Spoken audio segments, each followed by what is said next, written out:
दिल की गहरे से धन्यवाद करता हूँ। और जो आगे चले गए वो बहुत बड़े नेता हैं, जो आगे चले गए जिनके पास टाइम नहीं है, क्योंकि टाइम आज वो कहते तो हम बाबा साहब को मानते हैं, लेकिन बाबा साहब को मानते इतने हैं कि आज अगर टांग खींचनी नरेश गौतम की तो नरेश गौतम की टांग खींचेंगे, अगर चले से खींचनी तो यहाँ बात कर चले जाने बात कहने चलती है।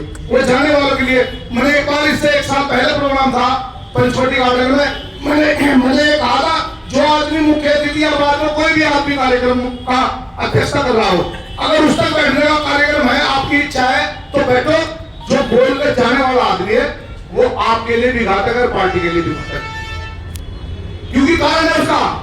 आपसे पहले हम यहाँ, मैं बाबा साहब के परिनिर्वाण दिवस पे बात कह रहा कि बहुत बड़े बड़े नेता आपने बना दिए, वो अपने स्वार्थ के लिए आपकी पार्टी छोड़कर चले गए, वरना यहाँ जगह ना मिलती।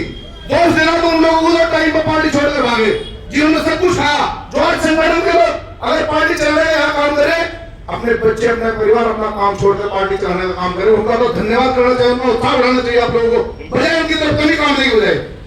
क्योंकि कमियां बाबा साहब के अंदर भी लोगों ने बहुत निकाले। बाबा साहब थे, उन्होंने हमारे समाज के लोगों ने उनकी टांग खींचने का काम किया। बाबा साहब से पढ़ लिख कर लंदन से आए, कैसे कैसे कष्ट नहीं देते उन्होंने।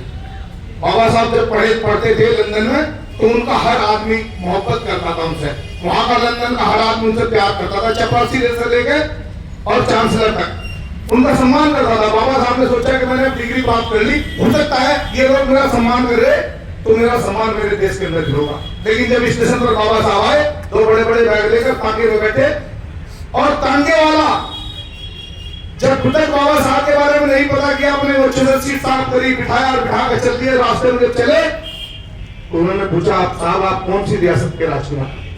बाबा साहब ने कहा कि मैं किसी रियासत का राजकुमार नहीं हूं, मैं महान जाति से मुझे पता है। एड्रेस बाबा साहब ने बताया तो तांगे वाले ने एकदम अपना लगाम खींच दी, खींची करके तांगा रुक गया, जिससे घोड़ा रुकता है, और उन्होंने कहा साहब आप नीचे कर रहे हो। क्यों? कि मुझे तो घोड़ लिए तांगा साफ करना पड़ेगा, आपके बाद मेरे पास मेरे तांगे में कोई नहीं बैठेगा। बाबा साहब ने सोचा कि पढ़ने लिखने के बाद भी मुझे लगे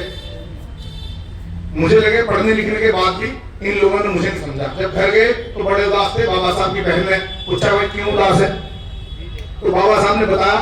फिर बाबा साहब ने जिस शख्स ने बाबा साहब को कर्ज देकर लंदन पढ़ने के लिए भेजा था, उनके यहाँ बाबा साहब को एग्रीमेंट किया था बाबा साहब ने कि मुझे उनके यहाँ नौकरी करनी है। बाबा साहब वहां नौकरी करने के लिए चले गए। जब नौकरी की तो वहां के जो चपरासी थे वो भी फाइलें बाबा साहब के पास फेंक के मारते थे। जो चपरासी थे वहां बाबा साहब को पानी नहीं पिलाते थे, पानी भी नहीं पिलाते थे। और यहाँ तक कि जब बाबा साहब ने अपना पता छुपाकर एक जगह रात को रुकने का काम किया, तो जब उसे मालिक को पता चल गया तो उसने रात को बाबा साहब का सामान बाहर पेड़ के नीचे रखा दिया। बाबा साहब ने पूरी रात पेड़ के नीचे बैठकर काटने का काम किया। मेरे साथियों, वो बाबा साहब जो हमारे लिए सब कुछ कर गए, मैं तो ये कहता हूँ अगर हम बोल रहे, अगर हम खा रहे, खाना खा रहे, अगर हम स्वच्छ पानी पी रहे, अगर स्वच्छ पानी का गिलास अगर हमारे हाथ में है और हमारे सामने अगर स्वच्छ खाना है, तो हम लोग कितने लोग हैं जो ये कहते हैं बाबा साहब ये पानी का गिलास आपने मेरे को दिया, धन्यवाद बाबा साहब, अगर ये पानी में पी रहा हूँ तो ये आपकी देन है, धन्यवाद बाबा साहब, अगर ये मैं स्वच्छ खाना खा रहा हूँ तो ये आपकी देन है, धन्यवाद बाबा साहब, अगर मैं अच्छे नए कपड़े पहन रहा हूँ तो ये आपकी देन है। कितने लोग बोलते हैं?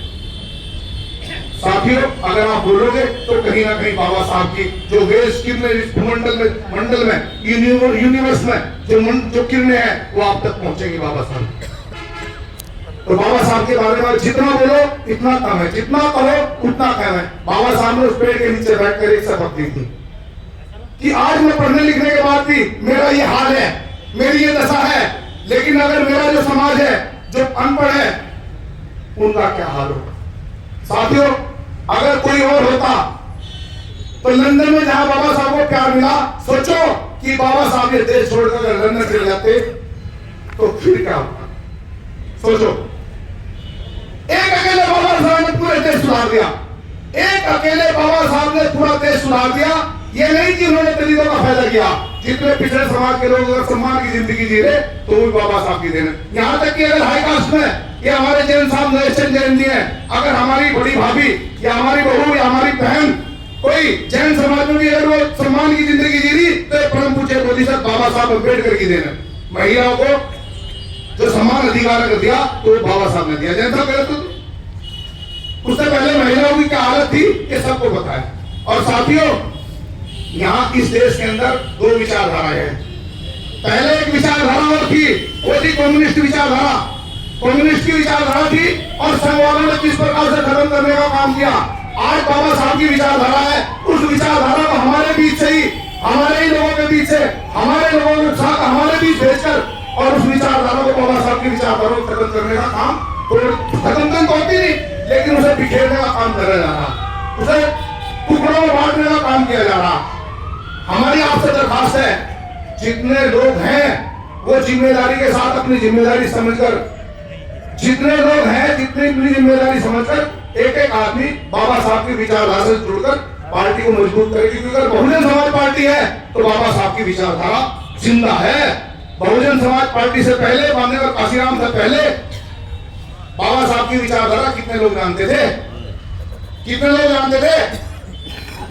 आज बहन कुमारी मायावती जी के बारे में कह लोग, अगर ये बहन कुमारी मायावती जी है तो हम लोग बड़ी बड़ी मुच्छे दाढ़ियां जो बोल रहे ना, वो बहन कुमारी मायावती ने ताकत थी। सन 95 से पहले देख लो कितने रखे थे, कितने क्या करे थे, हम तो नहीं है। आज अगर जो कुछ भी दिया बहन कुमारी मायावती की ताकत हो, और अब दूसरे लोगों को भी पता कि अगर इनकी ताकत है तो बहन कुमारी मायावती जी बैठी। एक मिनट, एक बार आदत इंजीनियर भाई जरा देख लेना, 2 अप्रैल हो और चाहे 21 तारीख हो, अगस्त झुकाने का काम किया नहीं सरकार को, तो बहन कुमारी मायावती जी वो ताकत है। लेकिन बहन कुमारी मायावती जी हमारी ताकत है, हम बहन कुमारी मायावती की ताकत है। कहीं ना कहीं हम लोग डिस्टर्ब है, हमें अपने अंदर कमी ढूंढनी चाहिए। एक दूसरे की तरफ उंगली उठाने के बजाय हमें अपने अंदर कमी ढूंढनी चाहिए। एक आदमी अगर काम कर रहा तो उसके साथ मिलकर काम करना चाहिए, उसकी सोचना चाहिए अगर वो काम कर रहा तो उसकी टांग खींचनी चाहिए। साथियों, बाबा साहब को सच्ची श्रद्धांजलि तभी होगी जब हम 2027 में बहन कुमारी मायावती जी के हाथों को मजबूत करने का काम करेंगे और बहुजन समाज पार्टी को सरकार में लाने का काम करेंगे। कोई ज्यादा मुश्किल काम नहीं है।